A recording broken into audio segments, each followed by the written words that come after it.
genre.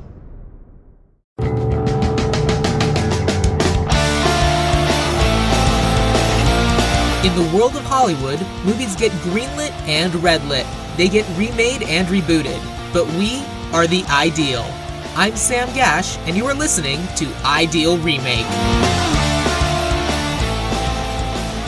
Thank you for listening to Ideal Remake. We take movies that either have been, will be, or should be remade and talk about what the ideal version of that remake would be. We're back for Season 7. So for those that don't remember, we really like movies and podcasts here. And sure, we're allowed to have a life. I think I read that in a manual somewhere.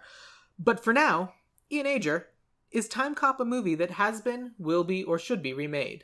I don't believe Time Cop has been remade. I think Time Cop should be remade because Time Cop isn't time or copy enough. I agree. Well, I think it's enough copy, but definitely not timey enough. I think it could be more copy. Interesting. All right, cool.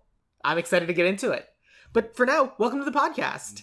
Ian, for those who don't know who you are, please introduce yourself to the listener. Yeah, hi everybody. I'm Ian Ager. I am a comedian and writer. I've been out here in Los Angeles for about 11 years now. Originally from North Carolina. Been doing road gigs and writing poop jokes professionally for too long at this point. Do you remember the first time you saw Time Cop? I do. I came to Time Cop, pretty late, actually. I think I caught it, on Netflix maybe, 6 years ago or something like that. Okay. Yeah. I'm not, a diehard Time Cop fanboy who saw it in theaters or anything like that. No. Time Cop was always, Time Cop's the movie that everybody just, talks about the whole, oh, matter can't occupy the same space. Yeah. And it's, because that's, the one thing from that movie that's really endured. I think a lot of the rest of the movie is largely forgettable, even though it is Jean-Claude Van Damme's highest-grossing film. Did this do better than Street Fighter? Yes. Okay. Yeah. That's a shame. Street Fighter's great. Street Fighter is also quite good. But, yeah, Time Cop is the highest-grossing Jean-Claude Van Damme film. Well, there you go. It was that or Bloodsport. Yeah. So.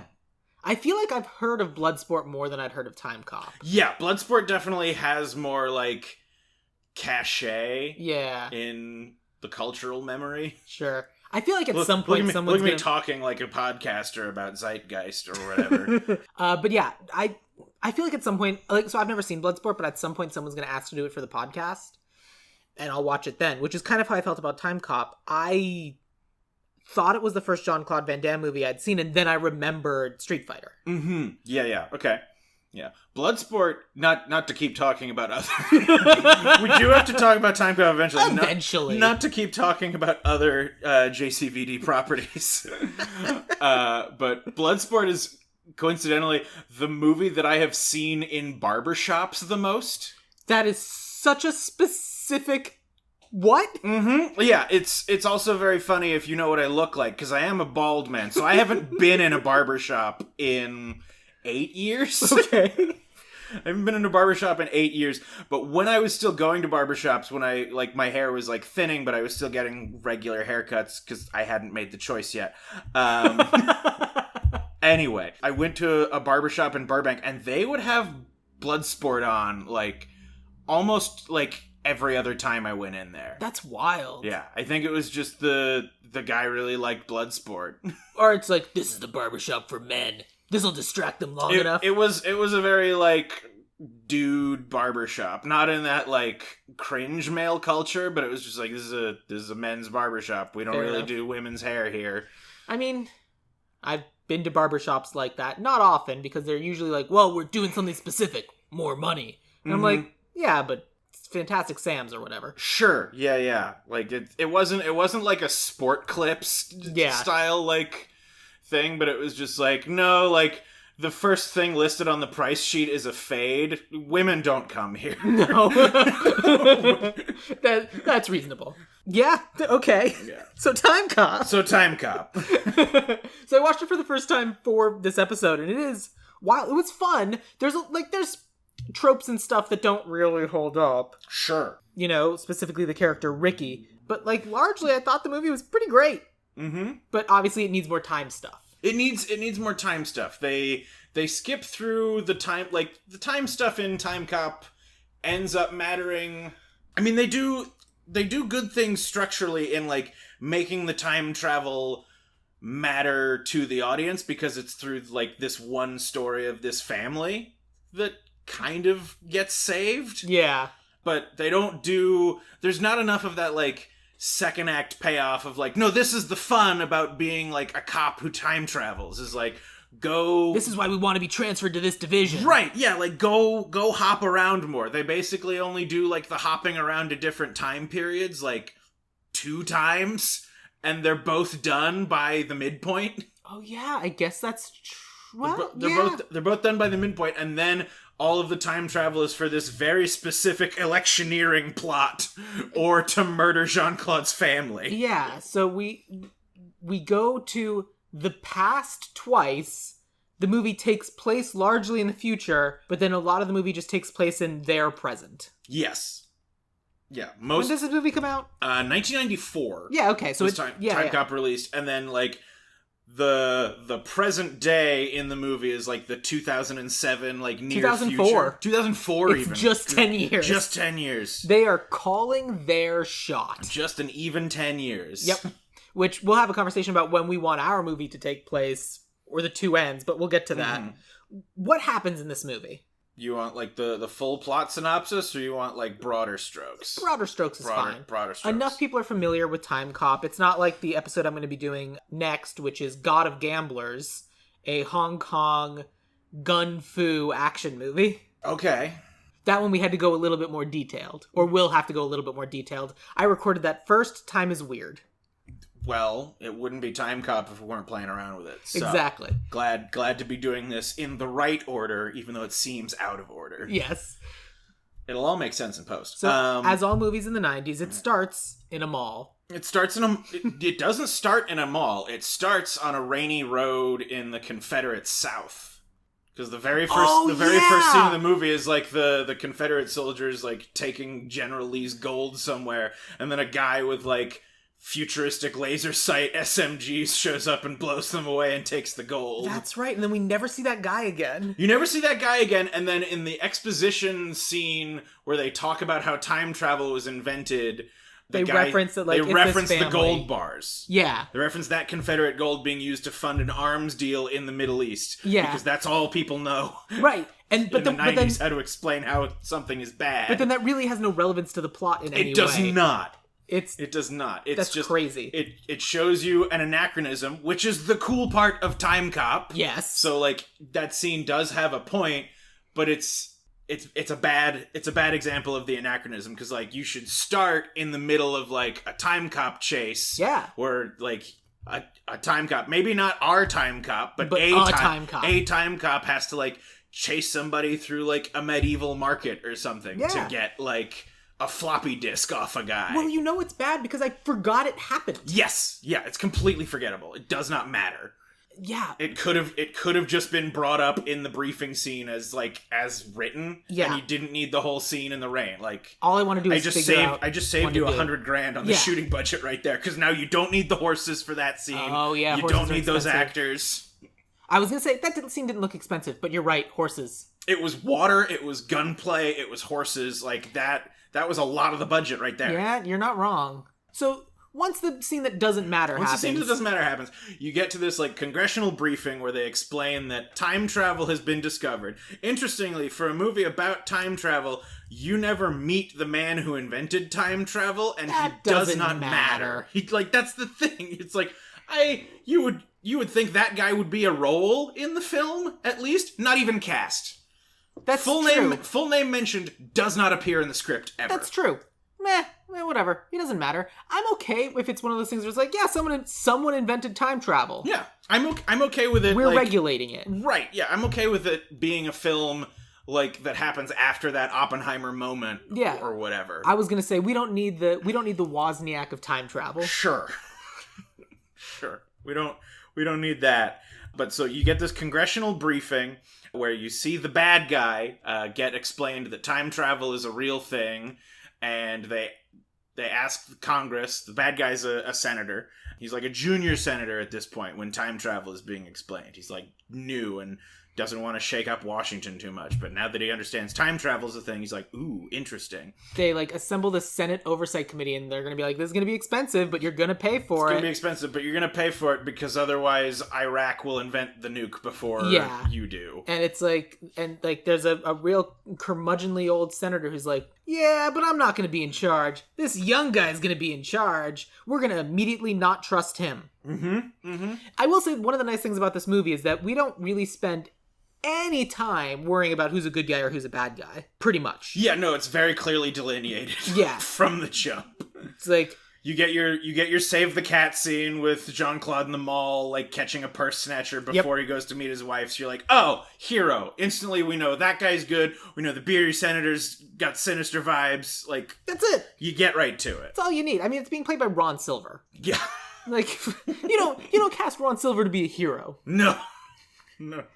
But yeah, and so like Van Damme's like, I can't do his accent. It's like, I'm gonna take the job. I'm a cop. It's the thing I do. Yeah. And then the girlfriend from Ferris Bueller's Day Off comes in and goes, no, don't do it. I'm worried about you. And he's like, yeah, I'm gonna do it. Let's go have sex. And she's like, okay. Okay. And then they do that. And then some people show up who just seem anachronistically not supposed to be there. Yeah. And they just, they blow shit up. There's some sinister ponytail guys. They attack him, and his wife is accosted in the house by a mysterious man in a suit. Yep. And the ponytail guys you have seen already in the mall scene first. Yeah, we established that they're like keeping an eye on him. Yeah, he's being followed by a ponytail guy. The ponytail guys jump him outside his house, and then his house blows up. Yep, they fridge the wife real good. Mm-hmm. But in what I'm going to call a Deadpool 2, we know that's not forever. There's no dying in Time Cop. There's a lot of dying in Time Cop. There's quite a bit of dying in Time Cop. Some in interesting and exciting ways. Mm-hmm. And, okay, so then 10 years later, the Time Cop Foundation's established.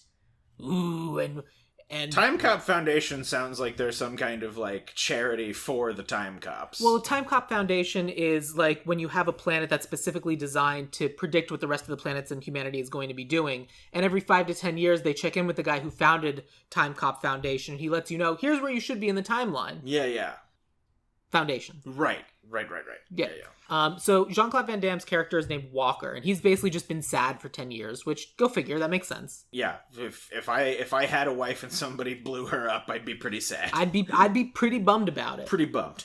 But like he goes home at the end of the day and like watches old home videos of him and his wife. So he's sad, and rightly so, but he's not handling it well. And this is after we watch a time escapade of going back to like 1920s. Going back to the 20s to like ice his former partner who's been like living back in the 20s. Yeah. To like gamble on stock picks. Yep. Because he knows what's going to happen, and he knows like, okay, I've got a paper from 2004 that says this company's still on the market, which means the shares are still going to be good. So just buy 10 million shares of, and then go back to the future, and that's enough.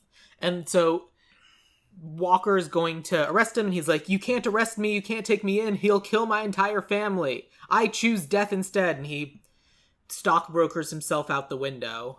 Yeah. And Jean-Claude Van Damme catches up to him, sends them back to the present, which is the future, which is our past. Mm-hmm.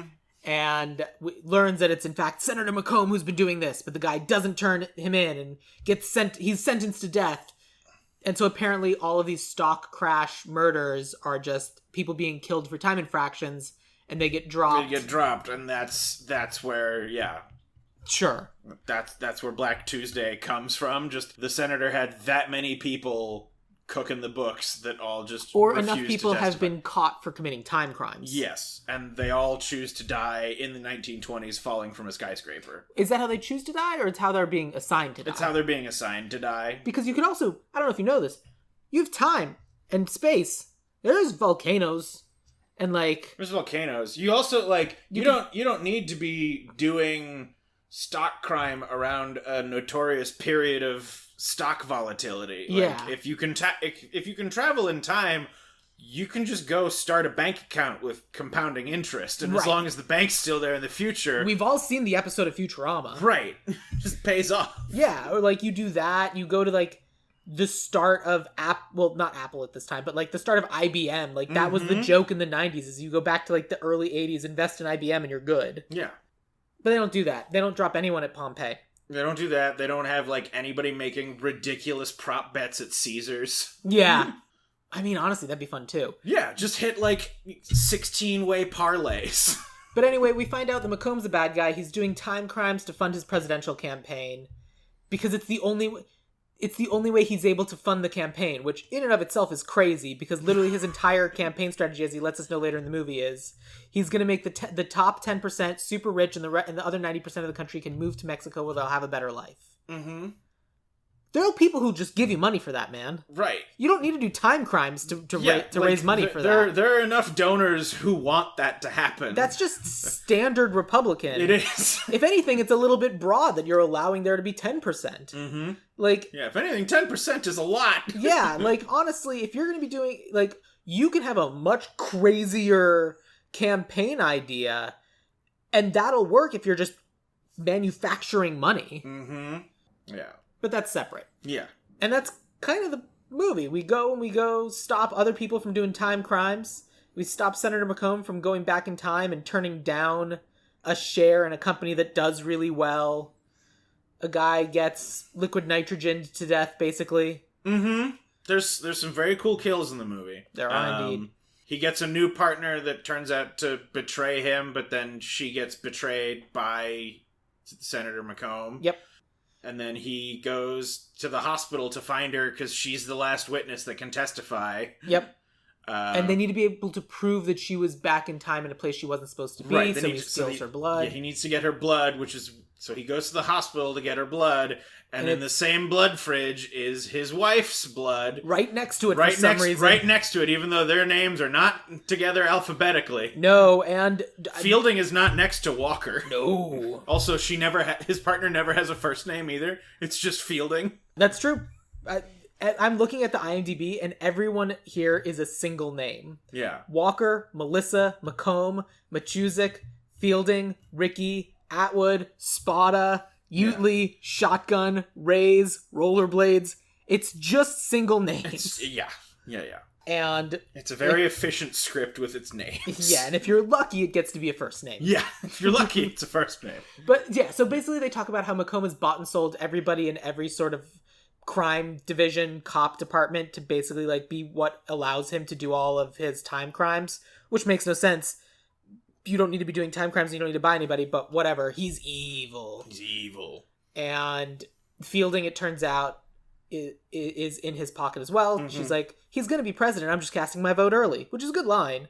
And then time crimes. So then Walker's gets sent back and he's like, oh no, he was losing, but now he's winning because he pulled off this time crime. Mm-hmm. So I'm going to go back. But, like, they're shutting down the department. He won. The Senate Oversight Committee is, like, shutting us down, so I'm not going to be able to stop him from doing time crimes anymore. Oh, no! I'm going to go back to the exact time where I can go save my wife. Yep. And it will happen to be that I can also stop Senator McComb, because I will call present time Senator McComb to show up at the house, too, so that I can throw them together, because matter can't occupy the same space. They've been teasing that the entire movie, and they finally give you the payoff at the end, where the villain meets the villain from the past, and they turn into a big CGI goo ball. Yeah, that was cool. It was a fun moment. It's a very fun moment, and that's why it's the part that's like stuck in everyone's mind the most from that movie. Makes perfect sense. I mean, you certainly don't want to think about the physics and how basically the human body every 7 years is a different human body because all the cells have been replaced. Right. Whatever. No. And you don't also want to think about like the fact that all this time travel isn't going in a straight line either. Like it produces different timelines. Yep. Because you're changing everything around. Well, but it's very much in the same like Looper will do this a little later, a little cleaner, but it's the same, like, time is a straight arrow, and, like, you can go backwards and forwards on that path, but we can't go sideways or change direction. Right, and so, no multiverse theory in this movie. No. There are no multiverses, it's a singular timeline, you make changes, it just radiates up. I respect that, like, narratively, because that allows you to do some very cool, like, payoff things with, like, characters change as they change events. Like, that's cool. You know, that stuff, all of those payoffs feel a little more earned than, like, oh, this is me from a different timeline where I just, like, worked out for 400 years to become stronger so that I could punch you harder. Yeah. So then my question to you is, how many unique timelines are there in this movie? Because I think there are at least 3. Certainly from Walker's perspective. Yeah. So there's like, I mean, there's time periods, but, like, in terms of, like, timelines, there's the timeline where Walker takes the job at the TEC. His wife dies. He's all sad about that. And then 10 years later, he goes back in time. Because, like, the movie really wants it to just be one. Right. The movie thinks it's just one timeline, but it's... So here's the thing about this movie. I think, despite the fact that this movie doesn't really have an Act 1, we get, like, 5 to 10 minutes of Act 1. It's like, here's what's going on at the time stuff. All right, let's roll. Let's go. Which, great. It's 99 minutes. It moves. I love that about it. Yeah. I think what we're seeing is the second timeline. Because the movie starts with time enforcement agents coming back to kill him and his wife or something. Right. So theoretically... Yeah, there's already a timeline that's happened. There's already a timeline that's happened where he has lived his life, he joined the time enforcement agency, went forward, and still was a pain in the ass to... Still. We can presume Macomb, but it might not have been. And it was just someone who was like, this fucking guy... Yeah, pissed off somebody enough by being a good cop or whatever. Right. And so then comes back and so, like, gets sent back in time to, like, murk him in the past. So really, we're already seeing an altered timeline because people from the future came back to mess with him specifically. Right. So there's, I think, 3 different versions of Walker. There's the continued version that we never get to see that did Walker stuff. There's the version that the movie really takes place with. Like, we spend all our time with this Walker. And then there's the Walker that he then replaces at the end of the movie when he comes back after saving his wife and assumes the life of this person who'd been living a life for this whole time. Right.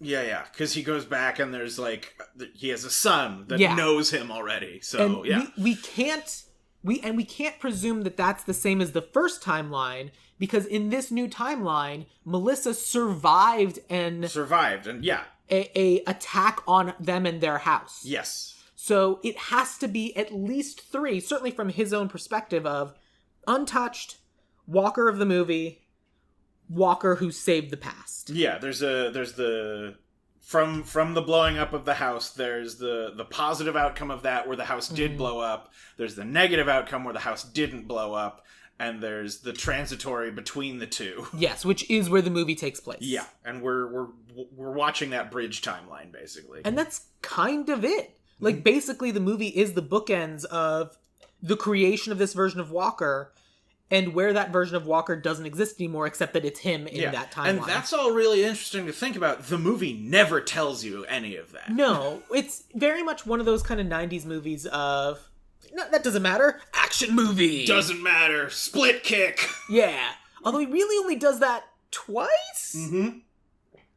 There's the only time that sticks out to me in Time Cop is, like, the guy tries to knife him in his apartment, and he has to do the splits to avoid the toaster electrocuting the guy on the floor. Yeah, he jumps up onto his kitchen counters and does a splits in his underwear, and you just get to be like, I mean, there's the butt. That's the butt. Yep, that's what you paid for. Yep. I mean, we got to see that butt naked earlier, but now this feels like this is the butt. Yeah. So, like, I don't know. I think both of us are kind of more into, like, the crunchy, timey nature of it all, of just, like, trying to figure out, for our version, I feel like single timeline is the way it's got to work. Otherwise, what's the point of going back and doing time crimes? Yeah. Well, no. Because then it's, what's the problem of going back and doing time crimes? Because if you're stealing money from this other time, that doesn't happen anymore, because that's you in a pocket dimension. Right. And the other thing we never talk about is that we see the necessities of how time travel works. If it's this whole, like, massive underground system, they have a car that just goes forward, goes in time, it propels them into the time, and then when they come back, they hit the thing, and it pulls them back into the car, which is interesting. But Senator McComb is also traveling through time, and I don't know where he would secretly have some other secret time car. They explain that in the movie. Oh, do they? I They missed do. it. Basically, McComb has the original prototype machine that is in a facility in Maryland. Got it. Because the prototype was never dismantled, which seems like an oversight. I mean, if only someone on an oversight committee would let that thing go through. Yeah, seems like an oversight. Weird. Yeah, weird how that works out. But yeah, so, okay. So he has the original thing.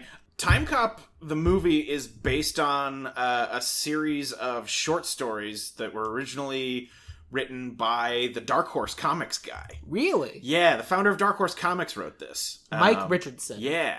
And in the comic series, it's explained that traveling through time is a lot like using a rocket to defy Earth's gravity. So time travel is a lot like defying gravity in that, like, it takes a tremendous amount of energy to get you out of your own time. Sure. But then to get back to your own time, because your molecules remember it or whatever, it's just like falling. That's why they all just have like a marker thing that gets them back, and they don't need the car to get them back. That's clever. I like that explanation. It's a very clever idea. The other thing that I like about it is they're not only are they interested in single timeline and Time Cop, but it's also really only one direction. Because they say, like, right up front, you can't travel to the future because it hasn't happened yet. They do say that in the movie. So that's why we're not just, like, immediately going to, like, the year 35 million and being like, oh, I'll just get, future gold. Right. Or just I'll get a ray gun and come back and rob a bank. Or, like, I can go steal a newspaper from then, and, like, literally I can go to next week, get a newspaper reporting back to what happened this week, and great, that's fine. And it's not particularly intrusive. Yeah. Okay, so they have to go backwards, which I think is more fun. I like the limitation of it. It's more fun because that gets you to, like, more, like, anachronism payoffs that, like, we more easily grok. Yes. I feel like we need to start with 2 questions. I feel like for us, no. When do you want this movie to be set? Like, the actual, what the movie considers now, when do you want that to be? I think it should be a little further forward from the invention of time travel. Like, give it, like, maybe 25, 30 years. Yeah, something like that. So if we wrote this movie now, let's say it came out next year, 2025, put it 25 years in the future, the movie takes place in 2050. Yeah. Okay, I'm on board for that. Are we going to make our cars all look like stupid Tesla trucks? Yeah, we're going to make them like all the stupid DeLorean things that they're using? No. I don't think you need that. If anything, I think it's funnier if they're using cars from now because laws got put in place to severely limit manufacturing because they ran out of fossil fuels. And the only cars that are left are ones that are able to, like, run on different things. I like that because the other thing that time travel does is time travel lets you basically get around, like, financial scarcity. Yeah. Because basically all money exists at all time forever. Yep. So if you have access to time travel, you're living the Federation Starfleet life. Kind of, but you're also, like, to an extent, you are taking that from another time. I want to make it clear, it's not a utopia. You are plundering. Yes, okay. The people with time travel are plundering from the people who don't. So it's Starfleet Academy, but if Starfleet were pirates. Yes. Got it, okay. Yeah. So, okay. So we have that aspect of, let's just start simple. We talked about how we wanted a more impactful teaser, like beginning of the movie. Yeah. I think going and stealing gold from the Confederates is a fun idea, but we could do lots of different things.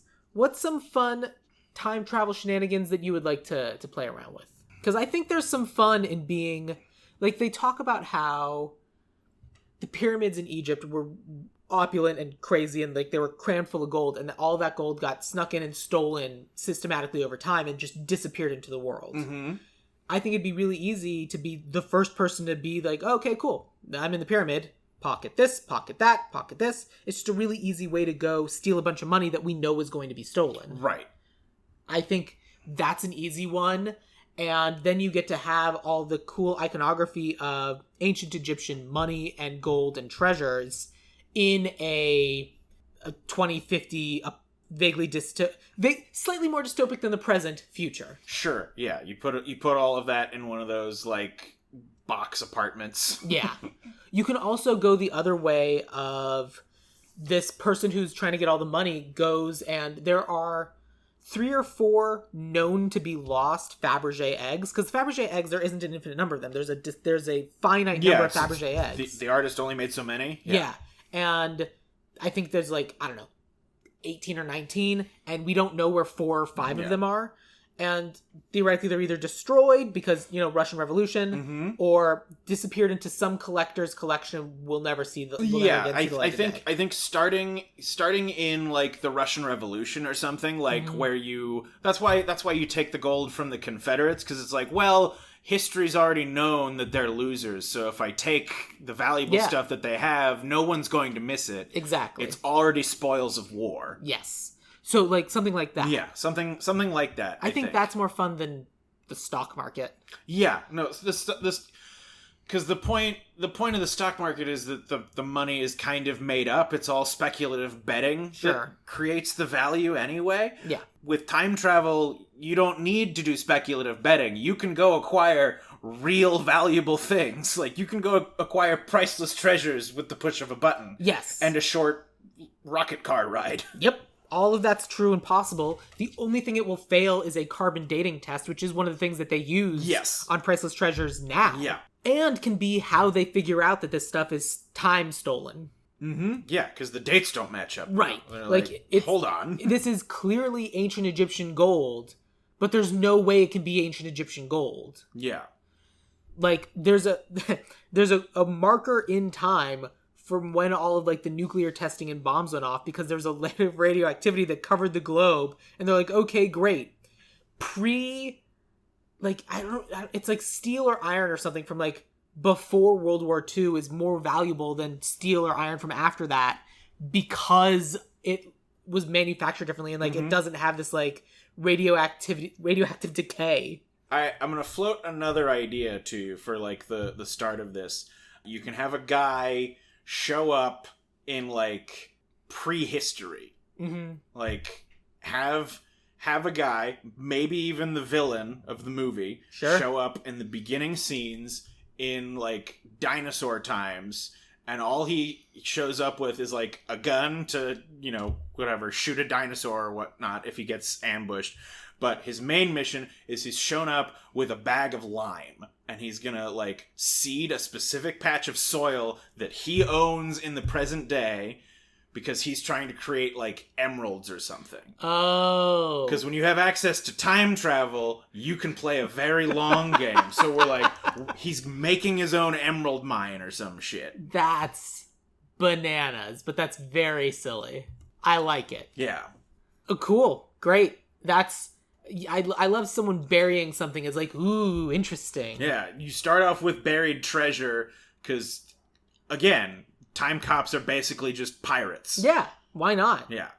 Okay, Time cops are basically pirates. The other idea I had is you get to the fun thing that everybody knows from Time Cop immediately, and your opening scene is a guy being assassinated by his past self showing up and just being thrown at him. I mean, you kind of can and should start with that. Because we're making this in a world where Time Cop exists, we know that is a thing. Yeah. You could literally do someone committing a time crime, and he's being chased down by the time cops. Mm-hmm. And they get him, they corner him, and he's like, all right, fine. I give up. You got me. But they'll never be able to convict me. Yeah. And then a time portal opens up. The future self hits him. You'll never convict me. And it's no, we won't. No. Better than that. You'll never be able to convict me. Time portal opens up, hits him, and then he blah blah blah blah blah disintegrates himself. And they say, looks like we just did. Yeah. And they go back forward, and it's titles, time. Yeah. Literally, that's how they convict. It's instead of being sent back and forth to a past where you become evidence, and all of a sudden people have to figure out what the hell to do with this dead body. They're just going to erase you. Yeah. By sending you from 10 minutes ago or something. Right. You erase someone to send to the point where this person is under arrest. From that point forward, a time portal can open up if they were convicted. So literally, you can also at some point have your hero be arrested and then a portal doesn't open up. Mm-hmm. So we now have to actually watch them go through the process, and they're like, this is weird. We don't Yeah. really know how this goes. Mm-hmm. Technically, every single arrest is our first arrest because every previous arrest gets wiped out. Yeah. So we're now watching this being like, at any point, he might get sent back in time and blah, blah, blah, blah, blah, blah, blah, and gets double bubbled, boiled, and troubled. Mm-hmm. Okay. Yeah. Cool. There's some fun ideas. Another fun idea I had is I think it's a more interesting story if the villain is Walker in the future. Oh, that is interesting. Yeah. See, my twist was this whole movie is predicated because I was really fixated on the fact that there's 3 timelines. Mm-hmm. But I also like the idea of time, like just a rubber band back to what it was. Mm-hmm. Yeah. I want them to go back in time and successfully kill Walker instead of killing his wife, which they really don't give a shit about. Yeah. If anything, that makes him angrier. Mm-hmm. So what I think they should do is they go back in time and successfully kill Walker, and then Melissa becomes the actual time cop. Yeah. And then you can go back in time, and like once all of that's fixed, and so instead of fridging the wife, which fine, but like if we're playing with any sense of multiverse theory, you can absolutely have it both ways. Mm-hmm. Because you can have people who got sent back in time and then got trapped there. Yeah. Because there's a moment when Macomb goes back with like his buddies or whatever, and like they threaten it a bunch of times, like, if you fuck up one more time, I'm leaving you here. Mm-hmm. And like even Fielding got left behind. Right. Like that's a threat. And so you can absolutely you should definitely see that payoff as like something worse than just like, oh no, a person from 2004 is stuck in 1994. Oh no, what a treat for them. Yeah. Again, she's dying in a hospital bed, but she's also like, it's so boring here. I know the next 10 World Series winners. And I was like, that's it? That's it? That's not suffering. You know the next 10 World Series winners. That means you can bet on them. That means you can bet on them. Have you not seen other time travel movies? Mm-hmm. The second Back to the Future is all about that. Yeah. So like, yeah, but like exactly that. So we can even have that where Melissa becomes new time cop and Senator Macomb we think is like the bad guy, the big bad, but he's not. It's Forgotten Walker. Yeah. It's like a 30 or 40-year-old. Right. It's the Walker who got stuck someplace and was like, well, you know what I'm going to do? I'm going to make me an emerald mine and get filthy rich. Like, he gets stuck in the past, and it turns out, like, he goes and finds the original time machine because he knows where it's about to be invented. Right. He knows where it's going to be, and he's like, what if I buy that land? Or, more than that, like, he knows where it's about to be invented. As soon as it's done, he can just walk in, kill them all. Sure. They never test it because he knows it works. Yep.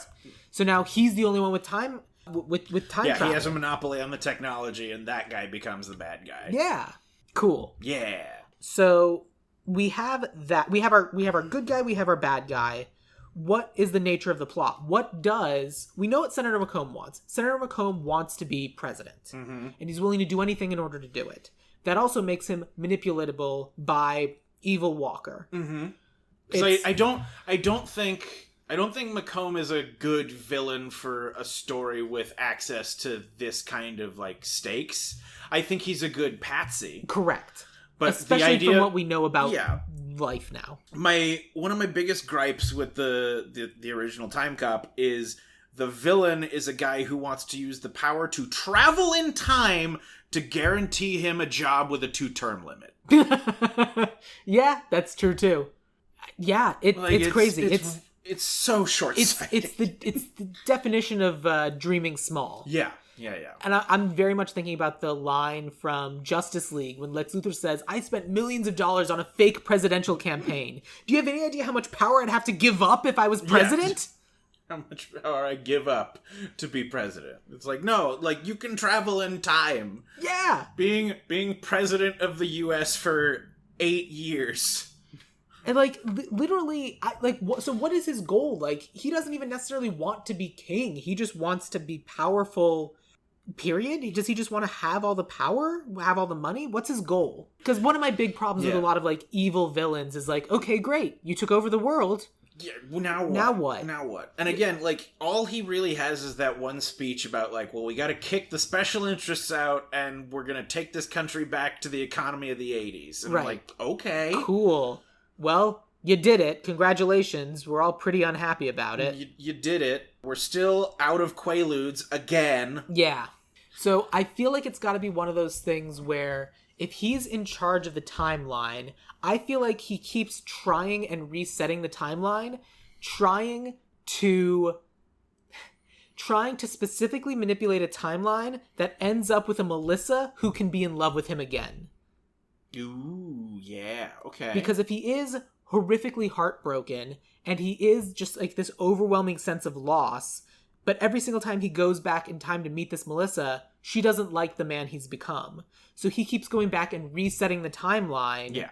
Trying... Because you can try as many times as you want if you have access to, exactly. to that. So, like, to try it and set it up and change it in such a way to finally make a Melissa who can be in love with him again. And, like, literally the version we're on right now, he was trying to reset the Melissa, but instead he accidentally killed his past self, and he's like, all right, I kind of just got to see this out, but maybe this is the one that works. Maybe that was the missing variable. I never tried killing myself before. Yeah, literally, yeah. And so it's just like those sorts of pieces. Because if I'm the only me she has left, then that has to work, right? Exactly. That. Yeah. Let's do that. That's a fun angle. Okay. Cool. We have... Because it makes the bad guy, like, relatable because you understand how he became that way, but also, like, that's a piece of shit. Yeah. That guy sucks. And, like, and we get to find out how... And then you literally can have Melissa ask, how many times have you killed me before? Yeah. Oh, I lost track after 25. Yeah. I've been at this for so long. You wouldn't believe. The first one really hurt. By the 15th, I didn't really feel anything anymore. At the end, well, what's one more? Yikes. Yeah. So, like, okay, cool. So we have character motivation, we have plot, let's have some set pieces. Like, we have different places in time that they can go. Like, I feel like going back to the 90s in the shopping mall, especially if someone's in their 30s now, that's kind of where they spent some of their childhood, a good place to go and reset somebody. Yeah. And we can do that. We can also go back to time, send someone through, blah, blah, blah, blah, blah, blah. We can steal Egyptian gold. We can steal basically anything. What's something fun that you'd like to steal? Something fun that I'd like to steal. I mean, the Declaration of Independence. Of course. It has a map to the Mason's treasure. And we need that. Obviously. And so that's how we keep manipulating the politics, is like we manipulate people like Senator McComb, a real insert name of politician you don't like here, who's easily manipulatable in exchange for money. Yeah. He keeps being given all of this money. Mm-hmm. So we can put a gold mine or a diamond mine on his on worthless property that he bought. Yeah. Because that's the promise. You just go back to, year 250 million BC or whatever, and you're like, well, here's a shit ton of graphite. Yep. That becomes diamonds on a long enough timeline. Oh, man. You just see this person lugging just a bag of coal. They're just like, what do you need all this coal for? You'll see. They bury it, shove the coal in, cover it up, go back in time, and then say, dig here. Mm-hmm. Yeah. You just, like, take...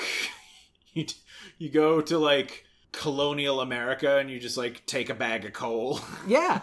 You don't need to make a stop along the way. You can pick up coal as you go. You pick up coal as you go, yeah. No, I meant, like, I'm sorry. You can bring coal with you when you travel back in time. Yeah. You don't need to make a... Yeah, no, this isn't Terminator where only organic stuff goes through the displacement equipment. Is coal organic? I feel like it's organic that got replaced by... Coal's not organic. It started as organic. But then, it became rocks. Yeah. Okay. What other set pieces do you think would be fun? Other set pieces. Because I think they still have to do the, like, we get rid of our own in a way that, like, doesn't leave any evidence. Because you can't just, like, send somebody back to, like, the Battle of Hastings and he gets killed by archers or something. No, because, like, people go over the... People who are war nerds are war nerds. They'll find it. Absolutely. And then, like, you get, like, why is this guy in a denim jacket on the Bayeux Tapestry? That's... Yeah. What? Which, we do have some of those like, weird historical inaccurate...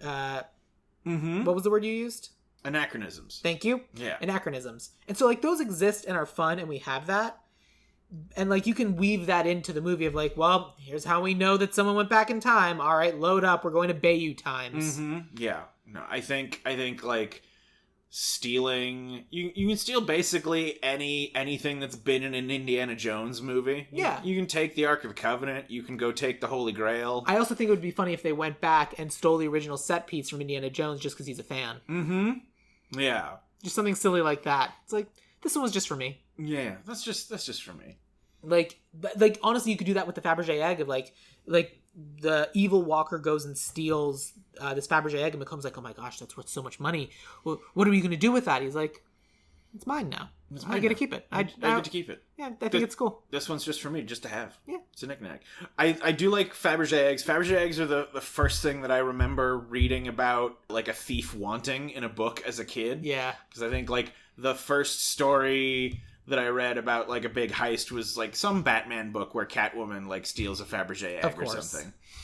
Good. I like it. Okay. Yeah, fun. And some of them were dope. Like, I watched a whole documentary about Fabergé eggs. They were neat.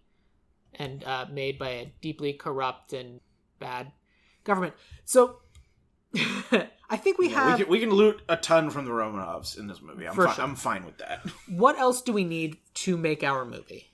Like, is there anything else that we're missing? Like, is there any, like, technological set piece that you think we need? Or do you think we feel comfortable with, like, the broad shapes of the movie that we've created? I think... like, you could get, like, more into the nitty-gritty of, like, how the time travel works, but I'm fine with this, like, Minority Report type atmosphere we have around it, where it's like, no, like, it happened, we've had the technology for a little bit, and we live in the world post that. We're not... Because Time Cop lives, I think, too close to the moment of revelation. Yeah. And it's still very sort of rough and ready. And it also is like, they sure want to shut down the Time Enforcement Agency. Is like, buddy, you've existed for 4 years. There's no chance this will ever be shut down. Yeah. And, like, because the idea that they hired just, like, a regular security guy off the street to be a time enforcement cop. No, you need, like, NASA-level training. You need NASA-level training, and more importantly, for, like, time cop officers, like, the government would probably want them to be, like, orphans or something. You've gotta come from, like... I'm gonna go the other way with that. The other way. I think what we need, and that's why we have Fielding, is because the character of Fielding, I think, as opposed to just being another time cop, I think the problem is that they need a partner because they need one to be the time cop and they need one to be the historian. Okay, yeah, you gotta send a nerd back with them to just be like, you can't touch that or all of this breaks. Right. So, like, we lost Walker's, or in this case, Melissa's, like, original partner because they got corrupt and did this thing. Mm-hmm. And so she needs another one because she's not a historian. She's just the time cop. Yeah. Okay. I like that. And so that way you get to have a reason to be Fielding because you don't get to send someone back on their own. People who are on their own make mistakes. You need to have the historian to double check. The historian to double check, the time cop to enforce. I like that. Because that gives you a buddy cop dynamic, and that gives you more payoff down the line, and a reason for Fielding to exist. Yeah, beyond just internal affairs. Yeah, so something like that. Okay, cool, good. Now we got a movie. I think that was the last little piece I wanted. Yeah. Let's talk about casting. Luckily, the cast in this movie is shallow, but that's okay. Obviously, we have to start with Walker, who original time cop. Gets killed, makes new time cop, but also is secret big bad. Mm-hmm. Who did you have in mind for your Walker? So there's a couple of ways we could go with this, because I think the plot line where Walker becomes the villain, you can either, like, it's either the best case for digitally aging an actor that I've ever come across in a script, or it's an excuse for you to get, like, two actors that look similar enough. Oh, okay. And you can do it as, like, a Looper thing where you make them, like, in makeup look kind of like each other. Yeah. So I have different ideas based on that. My gut call for, like, just if it's gonna be one guy the whole time, Karl Urban. Great. Okay, you were going older than I thought, but okay. Yeah, Karl Urban's always great. Karl Urban's always terrific, and I like Karl Urban specifically because he can play heroic or dastardly. That's true. Equally well, and he can just turn on a dime like that. Okay, that's fair. And I think that makes it very interesting, because then you get to see both halves of that guy's range in the same film. It's true. Okay, fair. That's a good choice. And then, but if you were splitting it up to two different people... If I was splitting it up to two different people, I want Ben Kingsley to be the bad guy to, like, Dev Patel. Sure. Okay, that's wild. I mean, fun, but interesting. Yeah. I like that. We'll probably have to end up doing that last. But so my idea for Walker is, in my version, it's, hey, fun, interesting guy. And we see him and we go, okay, we know you can do shenanigans and like be like a badass. Mm-hmm. And so we're not expecting him to be killed. Obviously, it's the sort of thing that it would be revealed in trailers. But I always try to make the movie, it's like, I know the trailers exist, but in a world where you don't watch the trailers, it's a surprise that, in my version, Bill Hader. Okay, yeah. So, like, because, like, when we see him at the beginning, it's like, oh, yeah, no, I've got kind of this like, security guy job. Like, the SNL voice of Alpha 5 and Power Rangers kind of Bill Hader, but we know he's going to get to Barry level Bill Hader. We know he gets there, yeah. But then he gets killed. Yes. So, like, and he's 45. So it's like, you can make him a little bit younger, a little bit older, that sort of thing. But yours are good, too. We're going to come back to that. So that said, because I knew I wanted my Melissa to be a badass, I'm really confident and comfortable with my Melissa. I went with, she's in Atomic Blonde, she's in Star Trek Beyond, she's in Kingsman: The Secret Service, Sophia Boutella. Okay. Yeah, that works. Like, and I was worried that there'd be like a big age discrepancy, but right now Bill Hader's 45 and Sophia Boutella's 41. I would never expect her to be 41. She looks so much younger than that.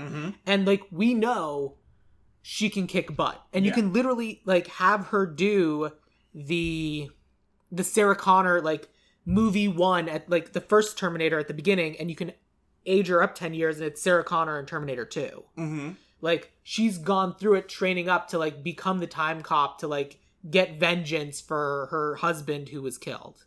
So that's what I had for Melissa. Who did you have for Melissa? I did the Bill Hader thing for Melissa. Fair enough. Because I want to see Kristen Bell do like an action hero turn. Yeah, fair. Okay. I mean, she's been in an action movie before. It didn't do well. But like, I enjoyed it. Not so much. But okay, that's fun. In this case, I might push us towards Sophia Boutella. That's fine. I like that choice a lot more. That brings me to Senator McComb. Who did you have for Senator McComb? Paul Giamatti. That's good. I mean, that's on the nose. It's perfect. It's on the nose. You just need a guy to be a weird politico who loves money. And because it's Paul Giamatti, especially for our version, you'll think he's like, oh yeah, Paul Giamatti. It's shoot 'em ups, Paul Giamatti. We know he's the big bad, and then he's just not. He's just That probably works better than who I had. I went with someone who, like, he's played the toady before, but like, I don't think Jeffrey Wright is going to be answering to anybody anymore. No. Like, I think Jeffrey Wright is a little bit too capable, and like as an audience, we're like, no, it's Jeffrey Wright. Yeah. We could see him running everything. Yeah. And like, oh, Jeffrey Wright's running for president? I'd vote for him. So I think Paul Giamatti is the right way to go. Jeffrey Wright's not the Manchurian Candidate anymore. Right. Yeah. There could have been. Unfortunately, we still have to live in one timeline, so that moment's passed. That's true. So then that brings us to Matuzak, the kind of the manager person in the office, who we kind of think is going to betray Walker and then never does. The person who's kind of being set up of like, I'd never betray you, right? Uh-huh. I'd never betray you, right? Right. I know you'd never betray me. Okay. Yeah. So like, very, very different role in this, because in OG Time Cop, it's sort of Walker's like best friend boss. Yeah. Which is already a weird vibe. It is, but like, I kind of like the dynamic of like, I have eaten your wife's this thing that she makes so many times. Wife's goulash, always too much salt. Yeah. Like, we're friends. And like, I get that. I respect that. I liked their dynamic. Yeah. And I liked the like bait and switch of, no, he's a good guy. He will do the right thing. Yeah. So for this, I was like, I want someone who's funny, and like, we don't completely know what she's, I gender swapped this one too. Don't completely know what she's thinking. And so I went with Wanda Sykes. Yeah, okay. Of like, I mean, I feel like I trust you, but also, do I though? So I don't know. But yeah, so like, that's who I had in mind for this character. Who did you have anybody for? I didn't have anybody. Okay, cool. Wanda Sykes, congratulations. I didn't have anybody because I was more in my head about like, no, it's cooler if like he is his own villain in the future, and I got hung up on like that plot a lot. And I like that plot. I think that's great. I mean, if you're going to be playing with time travel, play with time travel. Yeah. So you got to get to the fun. Don't just make it about using the stock market to be a president, because that doesn't need time travel to happen. No. That's Tuesday in the U.S. It's true. But did you cast someone for Fielding? No. No. Okay. No. So for Fielding, I wanted to cast someone who we absolutely know, absolutely for certain, for sure, will definitely never, ever, ever, ever betray us. Because it needs to actually be a surprise when this person betrays us. We need to be devastated that this person could possibly do this to us because we literally never would have pictured it of Ke Huy Quan. You monster. Right? You monster. And especially now that we have that twist of, like, needing to go back with a historian, the one who knows all the different things and has all the information. Oh. And then, like, oh yeah, no, obviously. And then when Ke Huy Quan pulls a gun on Walker, you're like, oh my god, that's short round. possible? No. No. And so, like, that idea. Do it. Give it to me. Okay. Oh my god. I'm so on board. The only other role that I cast was Ricky, the creepy dude. Just the tech, the random tech sitting in the back, just doing tech shit. Uh-huh. Yeah. I gender swapped this so it wouldn't be a creepy guy. Okay. I'm guessing you didn't cast this. I didn't cast this because that's a completely unnecessary part just to put more boobs in the movie. Well, speaking of boobs, I cast A.D. Bryant. Okay. Alright. Yeah, no, it was stupid. This person doesn't need to be there, but literally they have him in there as a representative to show that time is different. Like, they have him all slovenly and gross, and then they have him in a suit, and then they have him slovenly and gross again. But he's clearly the same person, just wearing different clothes. But I like this character as a metric of time has changed. Sure. Like, we fucked around with things, and it's different now. And I like that the world's a little bit fleshed out of, like, you have someone else to talk to at the office. They're not just a bunch of extra, muscled up extras. Sure. Yeah. And so, like, I think A.D. Bryant would be a good person for that. Yeah. So here's what I want to do for Walker. I think we have to make it Dev Patel, but I don't think Dev Patel looks anything like... No. Why am I blanking on his name? Ben Kingsley? Ben Kingsley. At all. No, that's mostly the makeup department's job. Yeah, and also other things. But Also, so I feel like we can find an actor to play older Dev Patel. Or we can just let it be Dev Patel. Just let it be Dev Patel the whole time, too. Like, I'm perfectly happy to make it Dev Patel. Mm-hmm. No reason not to. And then that brings us to... Because I also think, like... Or, I mean, we can also do Keith Urban the whole time. But we still want to see the young version... Carl Urban, excuse me. Different actor. Keith Urban, very different movie. Different vibe. Also would be good. But no. Carl Urban, excuse me. Because I feel like we'd want... be a time cop. And we already know that given the opportunity to go and steal weird things from weird places, he'll do it. Mm-hmm. He does that in Ragnarok. He will do that. So, like, he's played this role already. Yeah. But Carl Urban, I feel like we'd want to see the young version, and I feel it's easier to make someone look older than it is to make someone look younger. Yes. Yeah. So let's do Dev Patel. Yeah.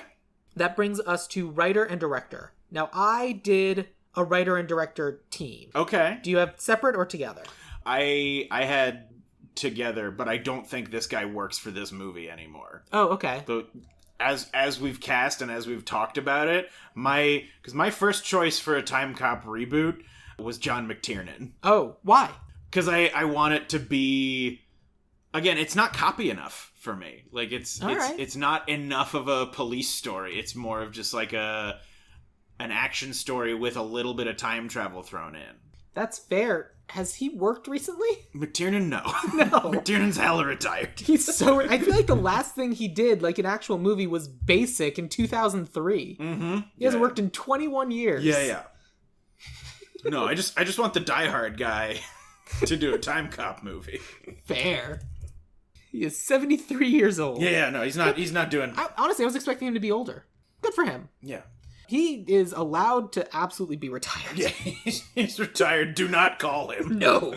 Do not call him. I leaned on the time nature of it. Like, Sure. We're going to be having convoluted plot lines and all these crazy going back and forth of not knowing who's what and when and doing all these sorts of shenanigans and trying to follow all of that. So we need chaos energy, chaos goblins to be our writers and director. And this is a writing directing team. Okay. They're known as the Daniels. Yeah, all right. Daniel Kwan and Daniel Scheinert, who did Swiss Army Man, Everything Everywhere All at Once, and importantly, the Turn Down for What music video. Yes. And I feel like they're the right team to like put together something like this to really be able to stitch everything so it's chaos, but it's followable chaos. Mm-hmm. Okay, I dig it. And also they've worked with Ke Huy Quan before.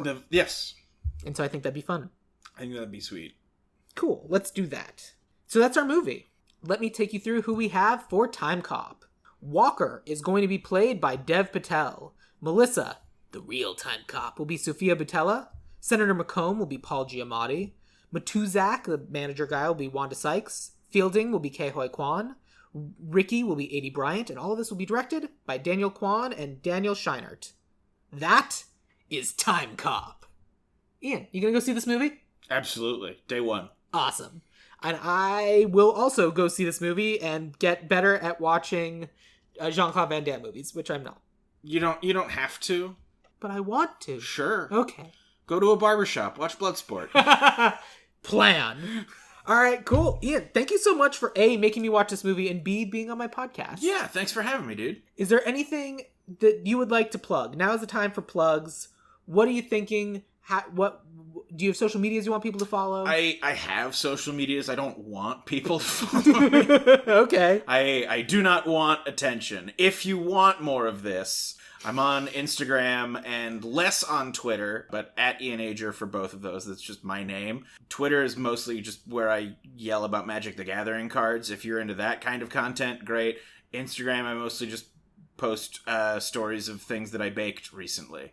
I will say, in terms of content, I enjoy both those things. It's the home chef in life. It works fine for me. I'm also on BlueSky, which I think is better than Twitter at this point. I'm just actively trying not to be on Twitter anymore. Yeah, I'm not going to be on Twitter anymore. Follow me on BlueSky. Bye, everybody. And I haven't been back on Twitter since. So. Yeah, I have Twitter in like a browser tab on my laptop, but it's password protected because I can't just leave that portal open. So I think that's fair. Yeah. All right, cool. Well, if anyone is interested, follow Ian there. If anyone wants to follow me, I am on Instagram at Ideal Remake. Or you can follow me on BlueSky at Sam Gasch, SamGasch. Or if you have other thoughts and different like time heists you want to talk about, please reach out on the Dueling Genre Discord, which has a link in the doobly-doo below this episode to, hey, come talk to me about Time Cop. Or other Jean-Claude Van Damme movies that I need to watch. I want to know. But now, Ian, we are going to end this episode the same way we end every episode. What is your favorite quote from the movie Time Cop? Oh, God. My favorite quote from the movie is, never interrupt me when I'm talking to myself.